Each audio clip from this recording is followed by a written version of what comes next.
We will come to order. This meeting is a meeting of the Board of Education and Public for the purpose of conducting the school district's business and is not to be considered a public community meeting. Public participation is governed by Board Bylaw 0169.1, public participation at board meetings. Ms. Perry, roll call. Mr. Simons? Present. Mrs. Kessler? Here. Mrs. Cleveland? Here. Mrs. Moore? Here. Mrs. Ely? Here. Very well. Mr. Carter, could you lead us in the Pledge of Allegiance?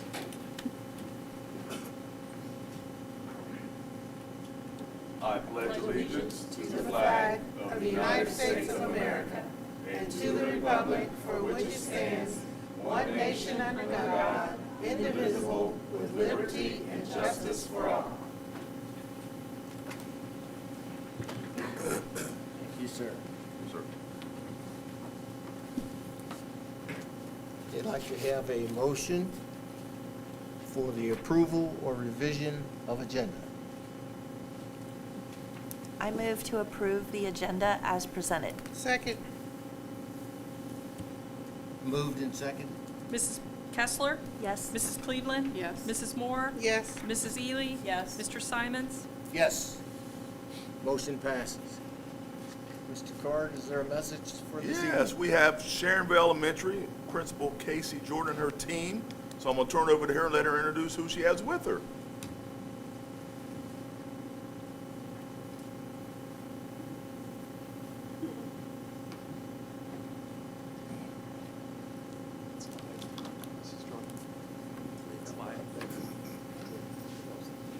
Should we go out there? And we're going to ask our board members to come up to the front row so you can see. Ah, take it.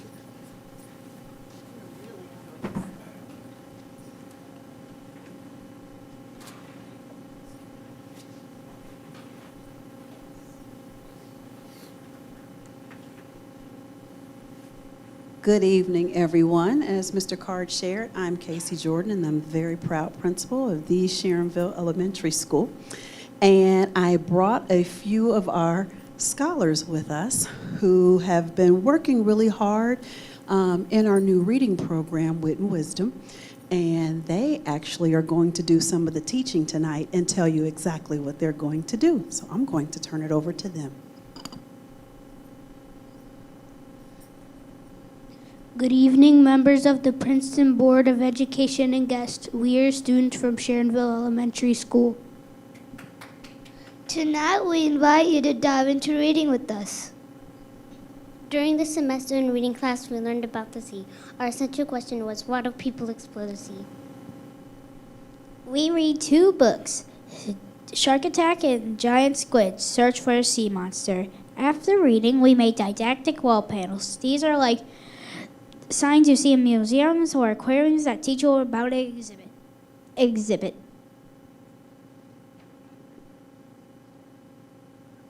We shared at our panels at Literacy Night so families could learn about sharks and squid. What we learned with you.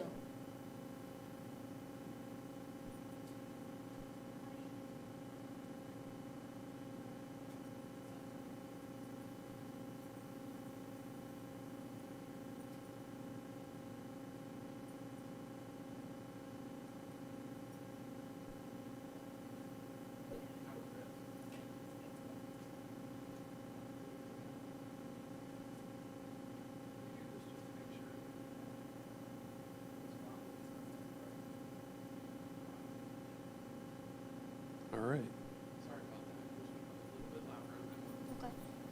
My name is Theo Seagrave, and I'm going to teach you about giant squid. How do scientists study giant squid? First, the giant squid's eye is huge. It is the size of headlights. It is the same size as Dr. Clyde Roper's head. There are many types of squid.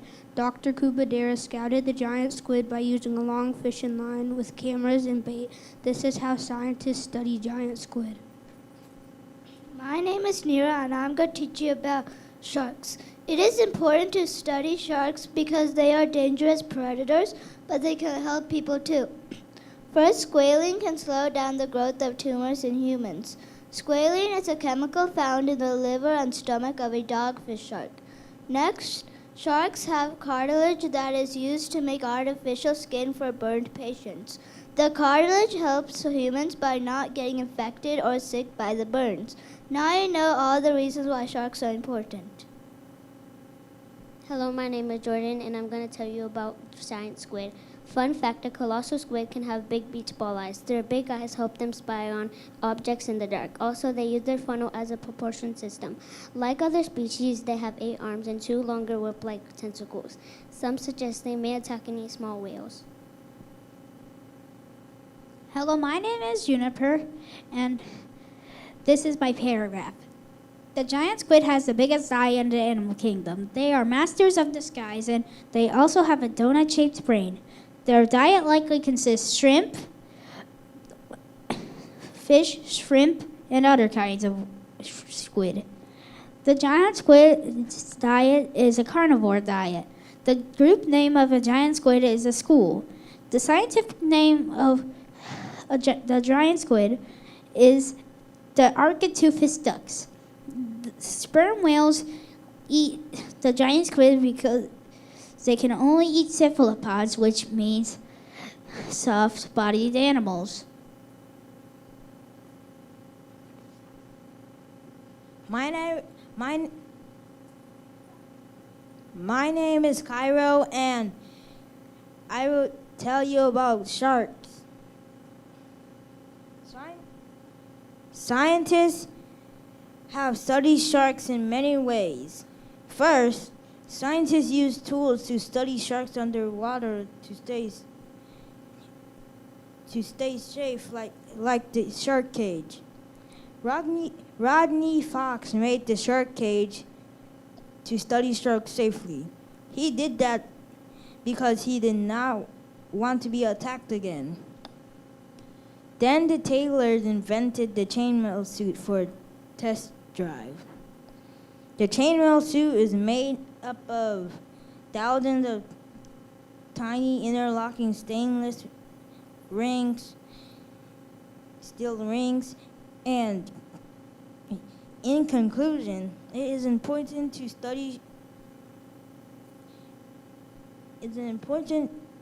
for scientists to study sharks.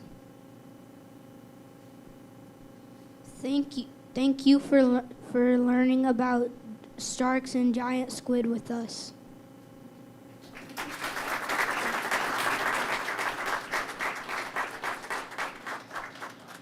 So thank you so much for allowing us to present some of what the children are doing every day in their reading classes. They're able to read some text, you see the vocabulary involved, and they are able to pull these thoughts together where they have enough knowledge that they can teach others about it. So thank you, students, and thank you, parents, for bringing them this evening.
Thank you. I had to talk to Mr. Fricky about my chair. It seems like it's built for someone that's 5'2". So you have to excuse me while I stand up for a minute here. Let's go to the strategic plan, Mr. Carr. Visitors? Yeah, We don't have. no visitor? Okay. Yeah. All right, yeah, strategic plan, that just, every time when we do our board meetings, we like to list what areas it falls under with the strategic plan. So you can find that at princetonschools.net. If you go there, you can find about academic excellence, effective communication, health and safety, affirmation of belonging, and stewardship. So we always want to list that so we know we're following everything we do, we're following our strategic plan. Any comments, other comments? Okay. Number 3 is executive session. Need a motion? I move that we go into executive session to discuss under section 121.22G1 to consider the employment and compensation of a public employee of the Ohio Revised Code. Second? Moved in second. Mrs. Better? Mrs. Cleveland? Yes. Mrs. Moore? Yes. Mrs. Ely? Yes. Mr. Simons? Yes. Mrs. Kessler? Yes. Motion passes. We're in executive session. You will come out.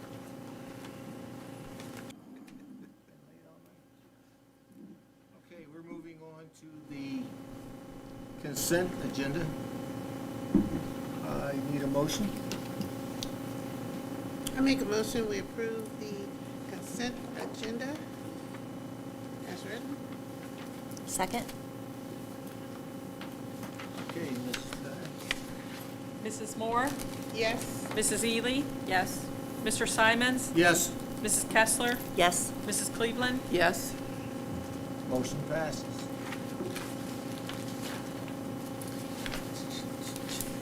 Number 5, district business. Need a motion for approval of the January 2026 financial report. I move to approve the January 2026 financial report as written. Sorry, as presented. Is there a second? Second? Moved and seconded. Discussion? I don't have a lot. You have your attached reports as usual. We are trending pretty close to as expected. These numbers, when we're comparing our cash to forecast right now, are starting to move around a little bit because I'm in there adjusting for the forecast. So nothing sticking out yet. So you'll see some year-over-year differences. Those are all easily explained. We'll go over these in detail when we go over the forecast, but really not a lot of change right now, especially within the current year. And the change we'll talk about in the out years as we move through the forecast and we talk about property tax reform and state funding and those kinds of things. We'll go over that when we go over the forecast. You have your other reports that are included in here, your corporate fund, the 018-9010, your 003 permanent improvement fund that was created with the $4 million transfer that we did at the end of last fiscal year, and also the 070 capital outlay fund, which was created with the other $4 million from the transfer at the end of the year. So all those details of what we spent to date, where we stand with the balance, are included in your monthly report. Any other questions? If not, Mrs. Better? Mrs. Ely? Yes. Mr. Simons? Yes? Mrs. Kessler? Yes. Mrs. Cleveland? Yes. Mrs. Moore? Yes. Motion passes. 5B, approval of contract form with EC, the Education Magazine. Need a motion? I make a motion, we approve the contract form with the Education Magazine. Second? Moved and seconded. Any discussion? Yeah, pretty exciting. A couple weeks ago, I got an email from Education Magazine, the Education Magazine, and it said that we were one of the top 10 most admired school districts of 2026. So that caught my eye really quick. It was and I said, well, how did we get that? What do we do? And I know what we did, but I want to see what they knew. So some of the things they talked about was our performance and our growth on our state report card, how we try to meet all kids where they are. Some of the things they've heard, I don't know they talked to, but they talked to somebody and told us some good things there. We're exceeding state standards in a few areas, which were really good. Top progress ratings. They talked about some of the things, our buildings being Purple Star schools and Hall of Fame schools and all those different things we're doing with the buildings and the team. And then they talked about some of our advanced educational outcomes and regional leadership things. One thing they said, they knew Mrs. Cleveland is the OSBA president. I think you might have been president by then. I think it was after the 10th I got this. And then they mentioned about me being BASA Region 6 director. So they did some homework and saw what they're doing, and I'm sure they called some people. But it's really a neat thing. So what it will be is a full story in that magazine on us, the cover and everything. Mrs. Roddy and I and others will, once this is approved, we'll get questions and we'll start putting things together and get it to them.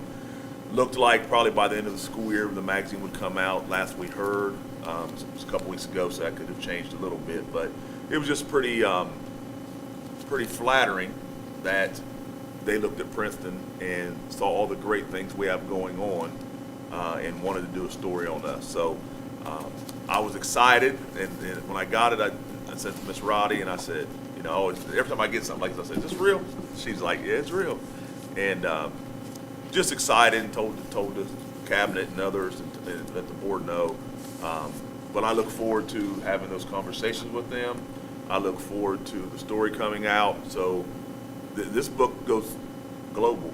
So this is going to go all over the place. So I'm really excited about seeing what they put together to show how great Princeton is, how great our students are, how great our staff is, how great our cabinet and our board are, and our communities are. We are a very unique district, as I say all the time, with 6 communities and all those things, and with the makeup of our students and their staff and what we do and the things we have, just pretty exciting. So I'm fired up, if you can't tell, to get started on it.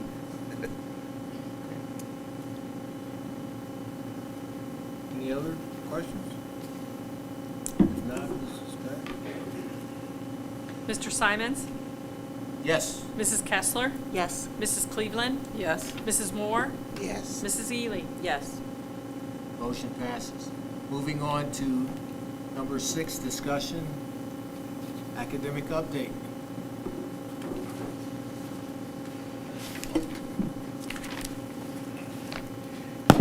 Good evening. Good evening. Good evening. So this evening I will share a little bit about our ready reading and mathematics data for our mid-year growth at this time. So I put a cover sheet on the first part before the data so you can have some preference on what's happening. So basically, we benchmark our students 3 times a year. The expectation for iReady nationally is for our students to meet 50% of their typical growth target at this time in December and in January.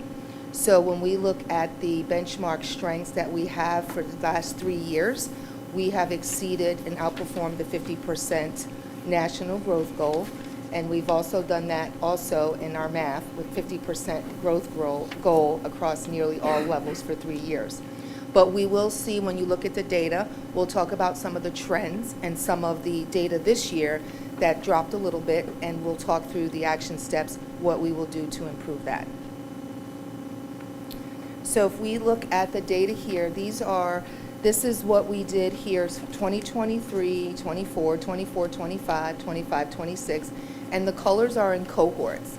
So if we look at kindergarten reading, in 2023, 67% of our students, 59 in 2024, 25, and 59 in 25, 26. So that stayed pretty stable. So if you look at the data from the cohorts in the different colors, you can see a clear drop for some of that. What we have to look at now is if we look at 25, 26, if we just look at 25, 26, you will see that 61% of our kindergartners this winter met and exceeded the 50%. That's the national benchmark. First grade, 47% of our students in reading, which is, we need to be at the 50% benchmark according to national ratings from iReady. Second grade, we're at 59%, so we exceeded. Third grade, we're at 73%. We exceeded the 50% where we're supposed to be, again, at this point. And fourth grade reading, 60%, and fifth grade, 69%. And if we look at our math, and if we look at, you can look at the cohorts again, you've seen that. So if you look at the cohorts, we see some drops this year as well. And if you look at 25, 26, you'll see in our kindergarten math, 69% of those students, met their typical growth goal, which again, 50% is the benchmark. 67% in math, first grade. And if you look at that, you can see we've met and exceeded that this year based on our benchmark data. As far as our action steps, we do have our new core reading program, Wit and Wisdom, and we have our 95% phonics program from the Science of Reading. And so we are really focused on our professional learning for our staff and, for our students and our principals and instructional coaches. So that is our focus every professional development day, looking at that and making sure that we have the implementation focus on consistency of instruction across 8 buildings. And we also are we're not going to forget about math. So we're really focused on reading, but we also have to look at the data from the math and have our action steps. So we do have math leadership professional learning sessions, and we do that with our principals and with our instructional coaches. And then we're able to take that, share that with our teachers, and put in steps in place to make sure we're focusing on the data, the strands, the action steps, and measurable goals. The next thing that we're doing, again, is our MTSS, our multi-tiered systems of support. Again, the intervention with fidelity is the focus. We have to make sure that all the students are getting the intervention who are in that 15% lower, that tier 3, and also the students who are in tier 2 to get what they need. Data-driven weekly, bi-weekly meetings with elementary buildings, fall, winter, and spring. So what they do is we sit in buildings, and the teachers and the staff, they get together once a week, every other week by grade level. We look at the data, they analyze the data by grade level, and there are action steps in terms of who needs support in phonics, who needs support in comprehension. And we also have a robust, what do we have? A menu of resources that really align to what they need. So that's the MTSS piece that's really working. And then our goal, again, is closing the achievement gap. One of the things that is really working with our MTSS district meetings is myself. I'm at the meetings. Dr. Fosna, Kelly Perrin, the directors are there with the teams. So we're able to really problem solve with everyone around the table to say, hey, this child needs this. What can we do differently? So we're really proud of that piece, that we're all coming together as directors in the district to offer the expertise and be there. So it's a big time commitment, but it's worth it because our students are closing the gap. And then academic achievement plans, our principals do those presentations in the fall and the winter to our entire district leadership team.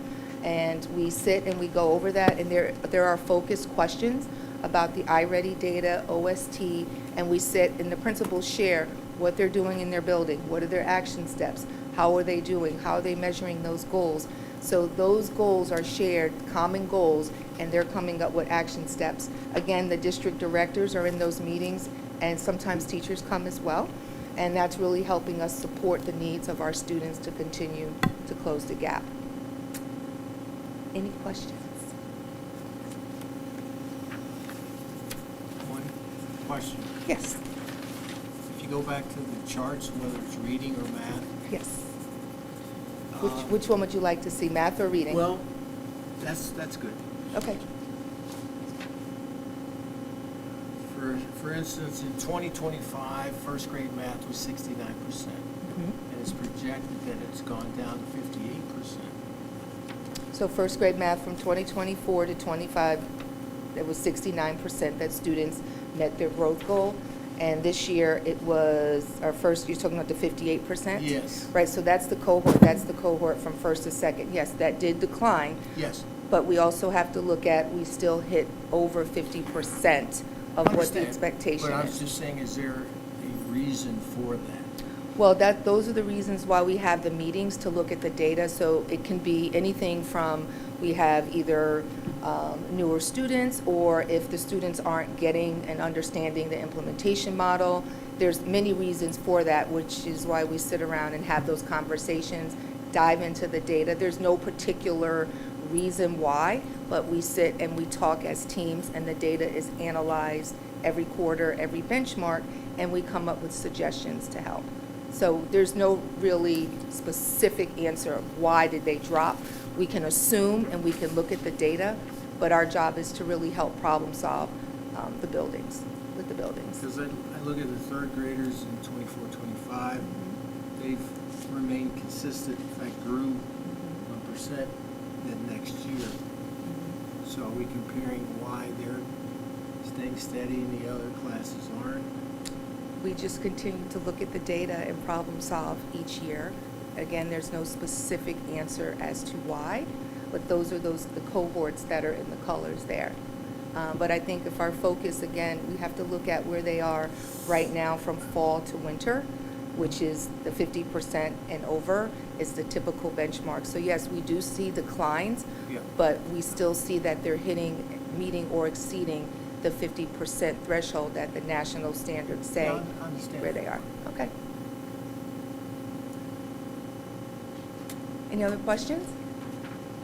All these numbers are impressive, but if you were to try to explain to someone the most impressive numbers from this report, what would it be? It would be that we have exceeded the 50% growth expectation for 3 years in a row trend data. And we have spoken to our iReady representatives, and they also have commended us on that for 3-year trend data. So that is the biggest celebration, that we are meeting and exceeding for 3 years in math across the board.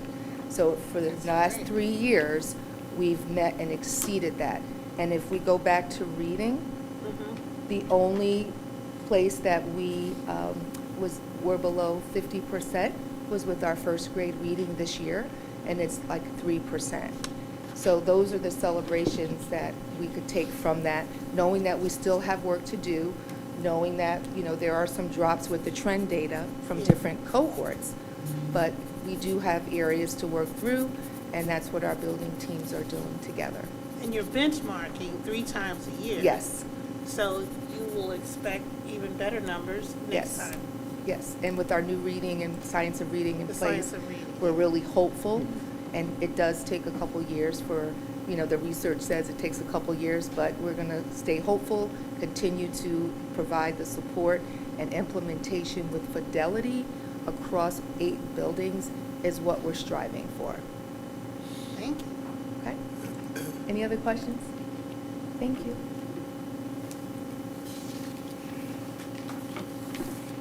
Good evening. We will share some secondary data. So for secondary, we are continuing to use the MAP assessment, and we are looking, as it relates to our District 1 plan, the percent of students that either meet or exceed their projected growth from fall to winter. So when you look at the 25-26 column, what you can see for ELA is that we are trending up in many of the areas from how our students did last year in comparison to how our students are doing this year. Similar to what Ms. Hill said, we are looking at the color areas are the cohorts and how they're progressing from ELA 6 to ELA 7. So for example, where you see the blue, 60% of our students in 24-25 as 6th graders met or exceeded the growth, and we have bumped that up to 67% of our students are meeting or exceeding the growth. We have seen slight dips in 2 of the areas from ELA 8 to ELA 9, from 66 to 63, and from ELA 9 to ELA 10, from 56 to 53. Not substantial drops to where it's overly concerning, but definitely something that we're going to continue to keep our eye on. We are revising a lot of our pacing guides and curriculum maps with the My Perspectives curriculum at the high school, and we are first-time implementation with Imagine Learning at the middle school. So there's been a huge learning curve. at all levels from 6 through 10, and our scores are still reflecting solid growth. So we're very excited about that. As you guys saw last year with our spring data at secondary, we saw huge gains on the state report card, and we're trending even higher this year. So we're excited to see that for ELA. For math, we're seeing a lot of similar gains. We have the cohort data, again, a lot of improvement from 24-25 to 25-26. Two areas that I know we're focusing on, middle school algebra. We did go from 86% of our students meeting or exceeding growth to 69%, so we're very aware of that. Our Desmos curriculum did get purchased by Amplify, and what they noticed is a lot of those lessons that were more of the challenging lessons got condensed or even reduced, so we are in conversations with Amplify to see what we can do to retrieve those more rigorous lessons, because we feel like that's truly what pushed a lot of our 8th grade algebra students last year to really get them to perform at the highest levels, and we want to continue that momentum. What I will say with 8th grade algebra, at last year at this time, their achievement percentile in math was at the 87th percentile. This year, their achievement percentile is at the 93rd percentile. So we are definitely in that top tier from achievement, but we are still going to monitor that growth, because even though they're high performers, we still want our students to learn and grow and push even further. Another area that we're looking at, we continue to see a ton of growth in our high school Algebra 1 scores, so we're super proud of them. But we did also see a dip in geometry, so we've already got a meeting scheduled on the books for March the 3rd to kind of dig into that map data a little bit further, look at the strand data, look at the domain data to see where we showed growth, so that we can continue to reinforce, but then also where did we not show growth so that we can reinforce that and do another hit and do another dose of that between now and spring testing.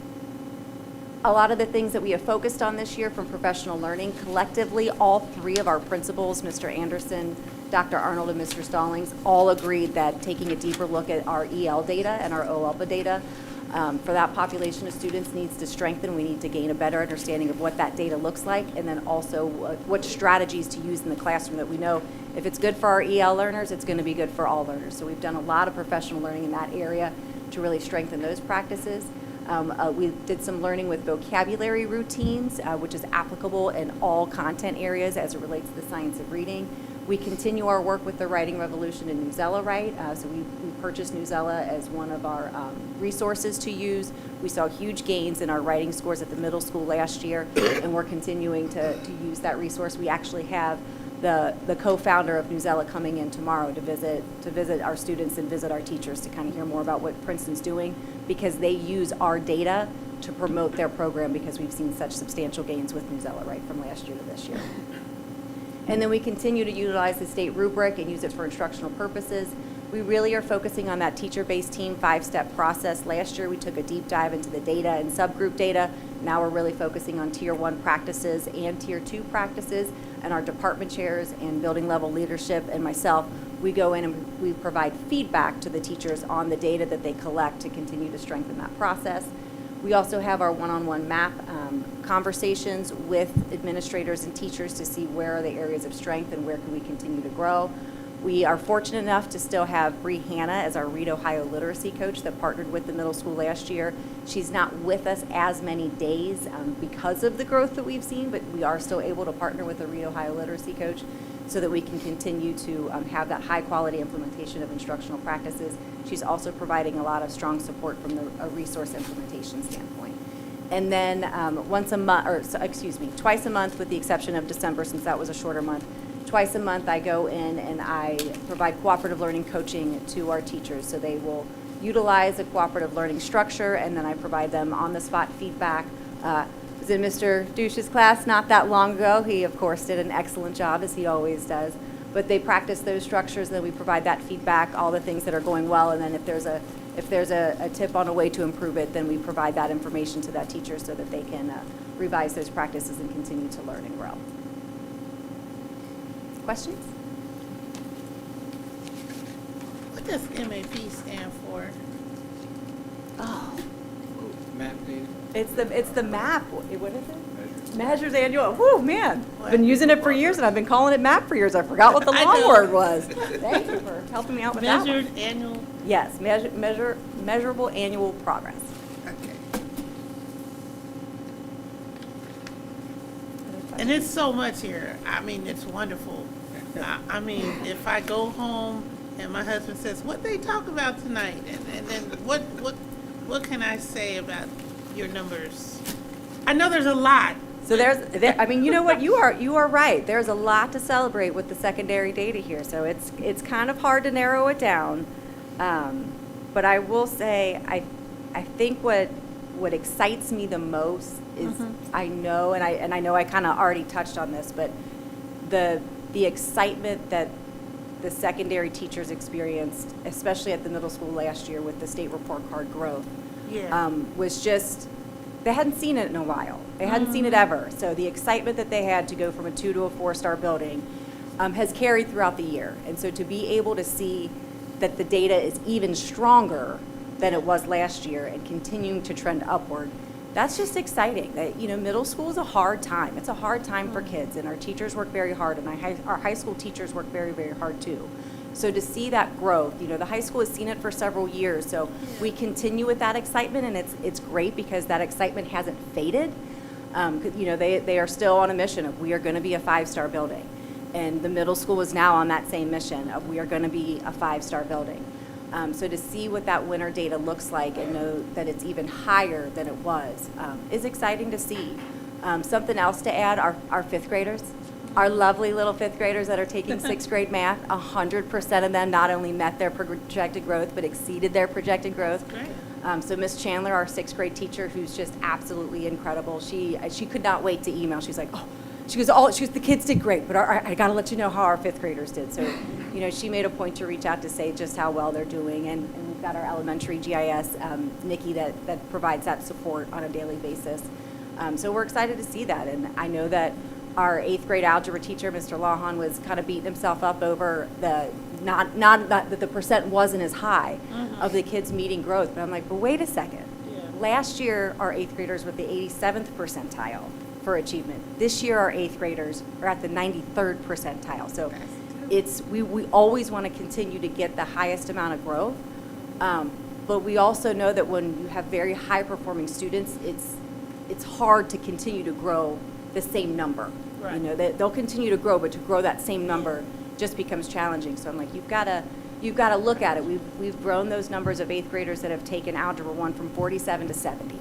So we've increased the number of students taking Algebra 1. That's work, and to be at the 93rd percentile, that's work of our 6th grade honors plus teacher, our 7th grade honors plus teacher to teach that compacted curriculum, and then to be able to prepare them for that 8th grade Algebra 1 end of course exam and to be sitting at that 93rd percentile, that's huge. And then to know that we have a group of 5th grade students that are performing well and, you know, outperforming, you know, not outperforming what we thought they could do. We knew they would perform well, but this is new for them. They skipped 5th grade math, and they're already in a compacted curriculum where they're learning all of 6th grade and half of 7th grade.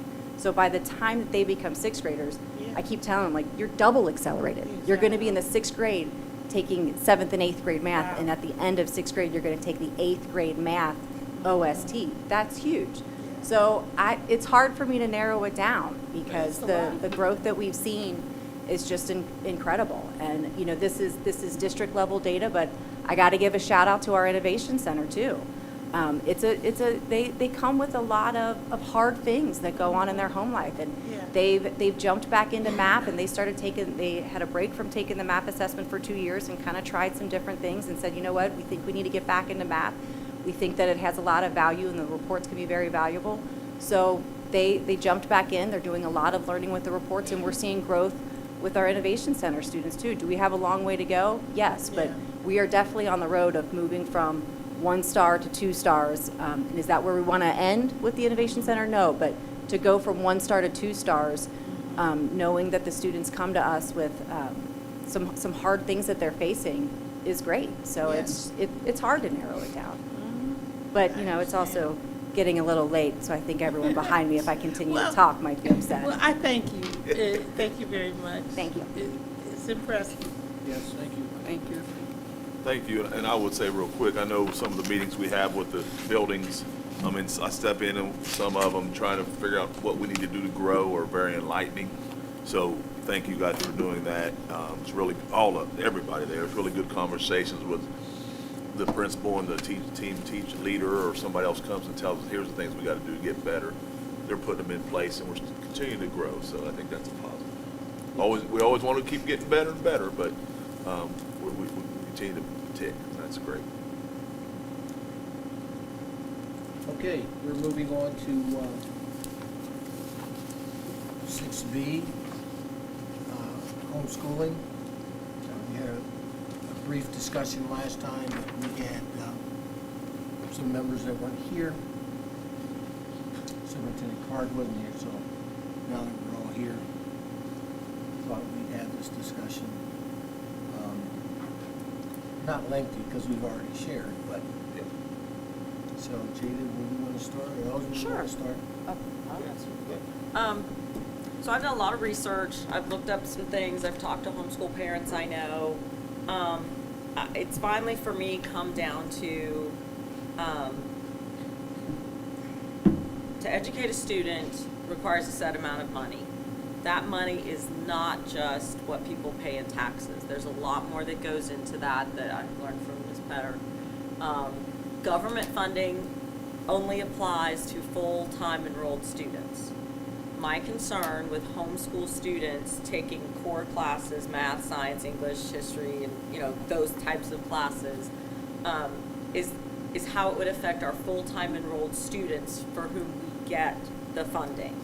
And that funding pays for their education, it pays for some of the testing, it pays for supplies, if it does. I mean, there are also extras. I'm sure the teachers do supplements and bring in things, and so it's not even just that, but I think our primary goal is to serve the full-time students as well as we can with the limited funds that we have, as funds have been cut.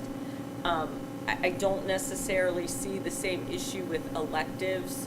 Some of the like music, maybe, I don't know. I think it would depend on what the funding situation is for that. And also the part that we don't get any sort of credit for part-time enrolled students. It doesn't improve our report card if they do really well. It doesn't get us more funding. So, that's some of my issue, is that how do we make that work financially, given that there will probably be more cuts, that they're wanting to cut property taxes. I think we owe to our full-time enrolled students. And some of this comes down to, like, I had these same choices when I was a parent.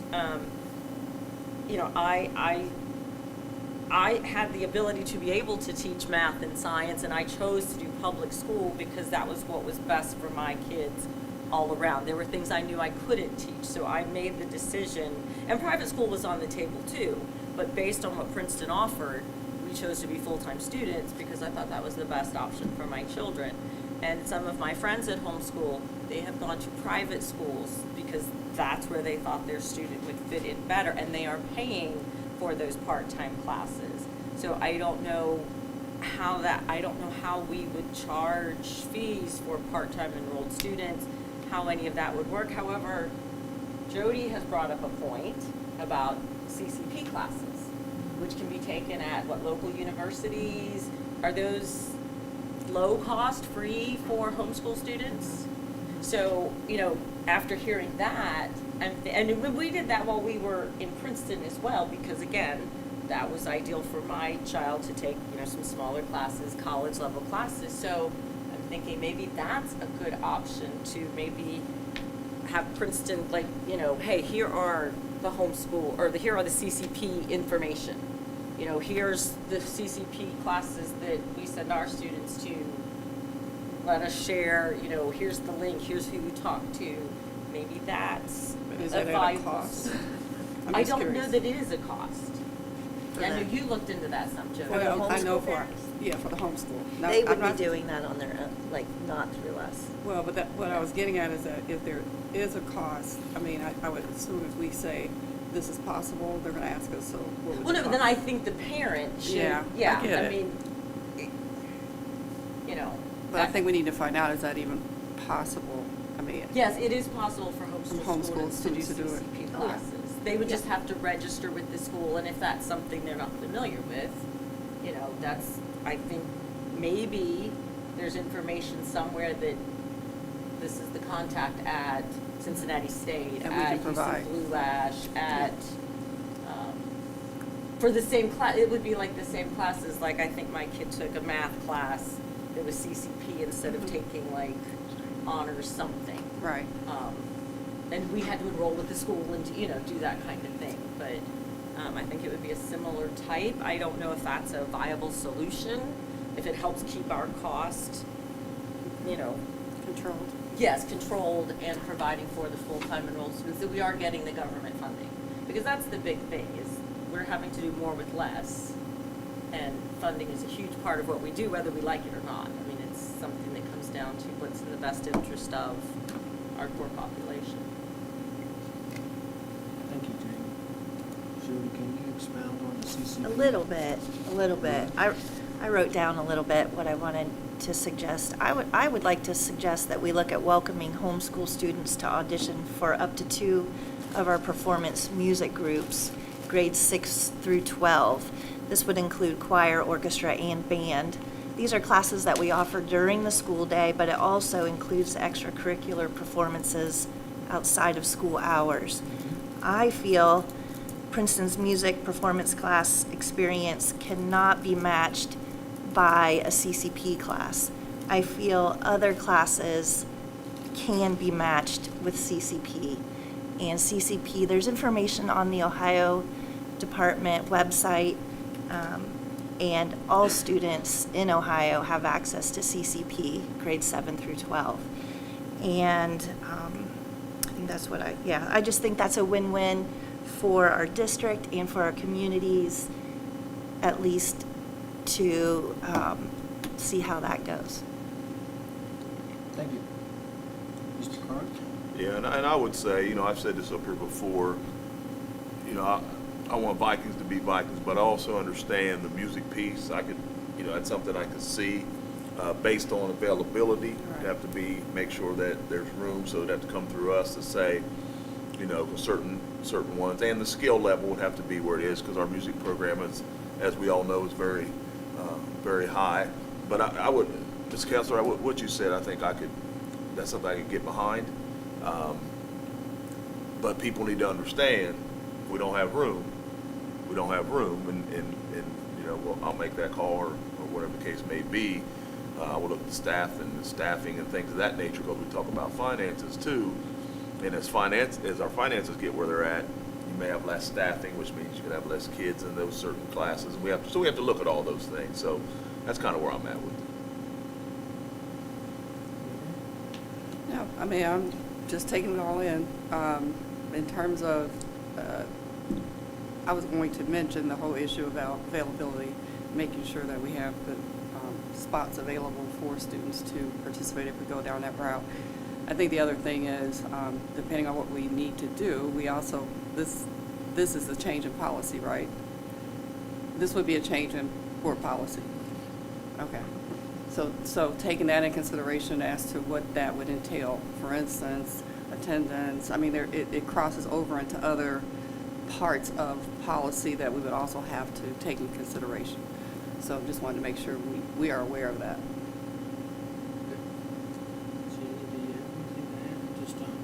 I'll go after you. Well, then I think we're going to move on to the treasurer report. You don't have it?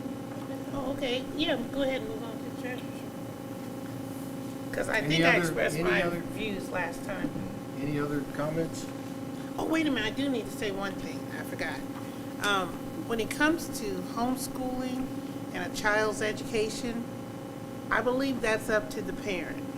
And most parents love their children, and they're gonna do what's best for their children. All parents. Some days, they act like they don't love them, but seriously. We don't always like that. We always love them. I believe all parents love their children in their own special way. And they want what's best for their child. And I believe homeschooling is a great option.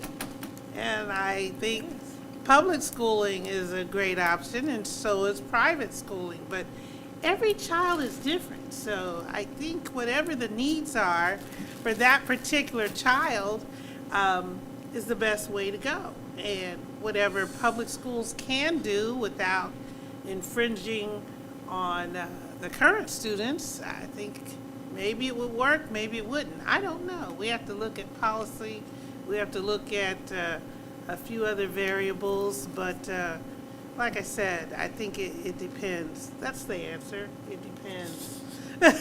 That's the answer in HR and many other fields.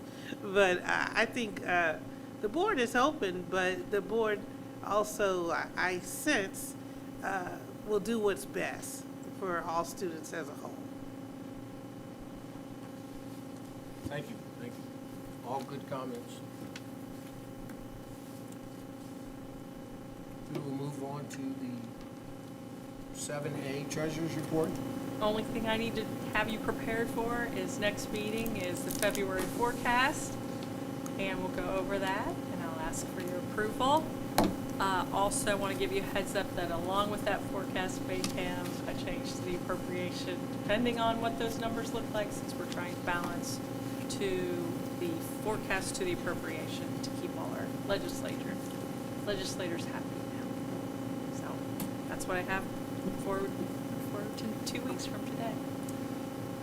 There was an editorial on the 20 mill floor, and I know that we're not there. But I know that that is considered by some to be a loophole. By others, it's essential. So will that ever affect us, in your opinion? So it would possibly have affected us in the 5th year of the forecast if property valuations had continued to grow, and if they hadn't changed our emergency levy to a type of levy that counts against the floor. So there were a lot of ifs there, and there was a lot of change there. So back in May of 25, when that issue, our ballot issue was in place, it was an emergency levy for a fixed period of time, and at that time, law did not count those types of levies against the floor. So we would have all our continuing levies, and if the property valuations would have continued to increase like they have been, we don't know what's going to happen, but if it would continue, we were seeing in that 5th year that we would have been at 19 point, our projection was at 19 point something in that 5th year. So we would have dropped below that 20 floor if all those conditions were met. So, but now that really is not an option for anyone. No one will, even if you go below the 20 mil floor, you will not see that growth. All of that has been changed with property tax reform. So again, I would also say possibly 5 years from now we might have new property tax reform. We just don't know what could happen now with, I feel like there's going to be some impact on the laws we put in place that we might have to make some modifications to because of the impact on school districts, definitely. Districts at the 20 mil floor that had that in place, those communities pretty much did understand that because we saw that growth back in 07 with property valuation. No, that's when they fell. But we had seen great growth at another time in recent history. And that was just part of levies were passed that way. They had opportunities to say no every period of time. And so that was just their levy strategy. So that is no longer allowed to be a levy strategy. Right. So we will see what happens. Those 20 mil floor districts have a lot of change coming their way on the way they had made plans, the way they're structured, their staff. And it's going to be very interesting to see what happens with them. So we'll watch CPS. CPS will have to adjust. I mean, they had they're on the ballot all the time with those staggered emergency levies, and that's why they funded the districts. And that was their plan. Their board put the plan together. Their taxpayers voted for the plan. So they'll have to come up with a new plan. Something different. Yeah, but there will be an impact to education of students at CPS. So. Did And I read something, and I didn't get to read the whole thing because I had a call that came in, but something where the governor was talking about if the property tax go totally away, then sales tax will shoot up to 20%. So Well, he is that's messaging that a little bit. I heard that, Hopefully right. people are hearing those things, and that'll be beneficial. You know, I don't know where it's going to go, but I did read that. So there's some conversation around it at least. That Oh, yeah. They are looking at sales tax increase and income tax. And you know, our states worked very hard to decrease our income tax rates in order to achieve either a flat, low tax or eventually, potentially, no income tax. So that kind of a thing would blow that plan probably out of the water because 100% moving property tax to sales tax without some sort of income tax, It doesn't make sense. it doesn't matter. And everyone gets affected by that sales tax in essence equally, which is hard on families with low incomes. So. There was a comment about taking the residential property out, taxing only business and these new data centers from a property tax perspective. So that too is very interesting since historically, and I have fantastic charts on this, that has flipped. Typically in the history, class 2 industrial commercial did pay more, but you can clearly see that has flipped, that residential tax is definitely increasing and class 2 commercial industrial taxes are decreasing. Because that again is another strategy to encourage, of course, business development.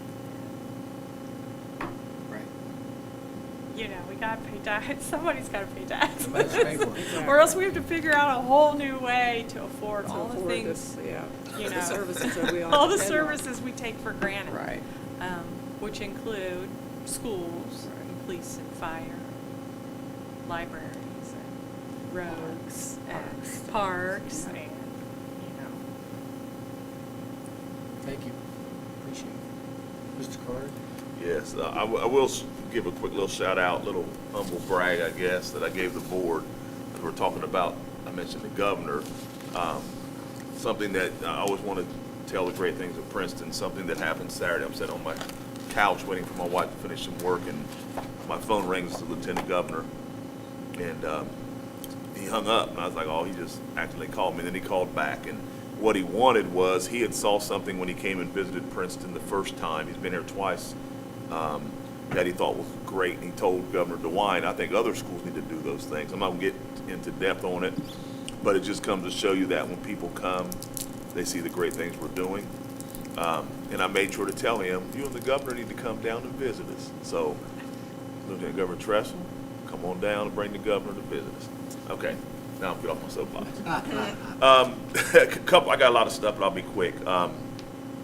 Just a reminder to students, and more importantly, the parents. I know the students know there's no school Thursday, Friday, and Monday. Monday's a holiday, Thursday's a PD day, and Friday's a conference exchange day. So I know my daughter's excited, and I'm sure many other kids are. Couple big events coming up. Tuesday the 17th, next Tuesday is Community Officials Night.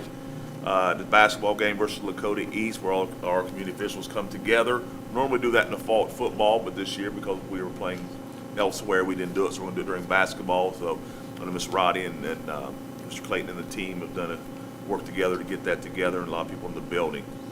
Something that's pretty exciting, Saturday the 21st of February, is the Princeton Education Gala and Distinguished Alumni event. And I will say it is sold out, and I got people calling still wanting to buy tickets, and I have 2 or 3 businesses that have called. I was trying to get them to buy tables, and they're going to donate. So it's really neat to see that people are coming out to that. It's a great night to celebrate not only fundraise for the gala or for the Education Foundation, but to honor our distinguished alumni, because we have Princeton, such a proud place, and has so many great alumni. So I look forward to that evening. And then Thursday, the 26th of February, Business Community Partners Breakfast at 8 a.m. Viking Village. So hopefully all of our businesses can come out that are a part of that, and we'll get to see the kids and do some things there. It's really important for our kids to get to talk to the business folks, and I think it's important for them to talk to our kids for a couple reasons, because that's your workforce coming forward, and we have such great kids. I want you to go out and brag on them, so make sure you come and do that. A lot of athletic stuff going on. You can go to VikingNation.org. Couple things. Tonight we had the AQT senior night. The academic quiz team was before this. Tomorrow it's bowling at Gilmore Lanes. Wednesday is wrestling senior night there in Matthews. And then the 20th is boys basketball senior night. And I don't think I left any, although and cheerleading will be that night as well. Speaking of cheerleading, they just competed in the Nationals for the second year in a row, so that's pretty exciting. That's something you have to earn. You don't get to choose that. You got to earn it in your competition. So they finished in top 10 in one of the things, so that's really exciting for them.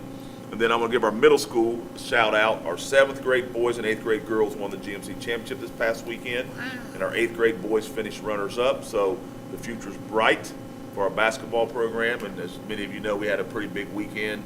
It didn't turn out like we wanted to Friday night, but it was a great experience for Cincinnati, for Princeton, and for Cincinnati basketball. But our boys bounced back Saturday. I got to be there for that and took care of Trotwood Madison. So, our guys, as I told Coach, I wanted to win the other night, but I'd rather win in March. So let's see if we can handle that. How about that? Something that's coming up, the Advocacy in Action, the 2026 award recipient, Princeton City Schools 6 through 12, getting that award. So our orchestra does a great job, as we talked about music a little bit ago. And then the last thing I want to talk about real quick, we're going to have a lot of little new Vikes coming up. So preschool and kindergarten registration is Princeton. It's coming here soon. Tell everybody, your neighbors, come to in-person information night on Wednesday, February 25th from 6 to 7 at each Princeton Community Middle School, Elementary School. You can go to your home or home school, wherever you like to go to get that. And then visit your neighborhood school to learn about the 5-star award-winning preschool, free all-day kindergarten, next step in registration, which starts March 5th, 2nd through the 5th, depending on the building. You can find that on our website. You can call the Welcome Center also for more details there. So we shot a little video and some stuff for the kindergarten registration. They have me doing all this stuff, and Mr. Clayton, Miss Roddy, so that'll be out soon. And we're just excited about the new Vikes coming, and it's a great time to be a Vike, and we should have great things going on, so we're going to finish strong. So enjoy the holiday weekend, everybody. Just for clarification, you said it's February 25th from 6 to 7 Yep. at any elementary school. Yes. You can come and learn about free all-day kindergarten and preschool. Yes, ma'am. Thank you. That's all I have, sir. Thank you. Did Mrs. Roddy earn an award today? I might have seen. On social media. Time out. I didn't get, nobody told me. Okay, it's on social media. Yeah, it's a secret Okay. on social media. Hey, time out. You know. I'm gonna brag on our people if I know about it. Okay. Time out. Go, Come on, Levante, say. See. You didn't tell me. See, I'm upset now. Keep it secret. She likes it. I didn't hear that one. Yeah, I don't really know. It's the Lotus Foundation is honoring me. I don't really know a lot about it. I have to find out a little bit more. TBA. Yeah. More to come. So, Yeah, but congratulations. thank you. Congrats. Thank you. Do you know what the Lotus Foundation is? Yeah, what is that? I am not part of the Lotus Foundation. I do not really know. I know it's a women's group that is honoring me for being a mighty strong woman. What I will say. All right. What I will say is That's this. all right. How awesome you have to be to get an award from some place you don't even know. You got to be pretty strong in getting that. So, I will. Okay, you can. It's a great honor. I need to learn more. Sorry, I don't really know much. What I about will it. say is this. Everybody Social knows. media. I haven't been on social media today. What I will say is, I spent a lot of time with Miss Roddy, and she is unbelievable. She's awesome, and we have a lot of awesome people. But I spend a lot of time with her, and I see what she does and the time she spends, and the effort she puts in to make Princeton the best it can be. So I want to say congratulations personally, and thank you for all you do. I always tell everybody, and she gets tired of hearing this, but I say she makes me look and sound pretty good because she gets pictures good of me, and I said, how you make me look that good? So I appreciate you personally. Congratulations.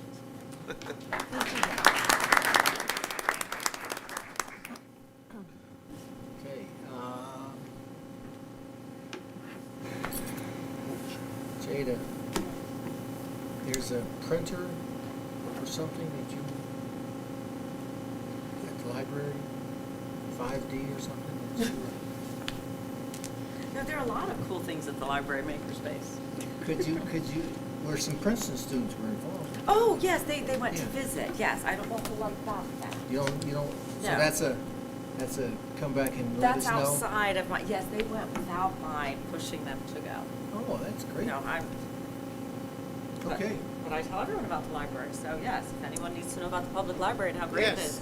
Especially the Forest Park branch. Exactly. Yes. And they brand want new, to, isn't it? yes, they love us. Mm-hmm. Tina? Anything to add? No, I was extremely disappointed, but I understood when we lost to, what's that team? Lakota You don't need to something? say it. Yeah, Anyway, whoever they were. But our kids did a good job. They fought a good fight. They kept faith, and I'm glad to know the next day they turned it around and won. Bounce And back. we're looking for them to go all the way. And both the girls and boys basketball teams are doing an outstanding job. Jody? I'm good.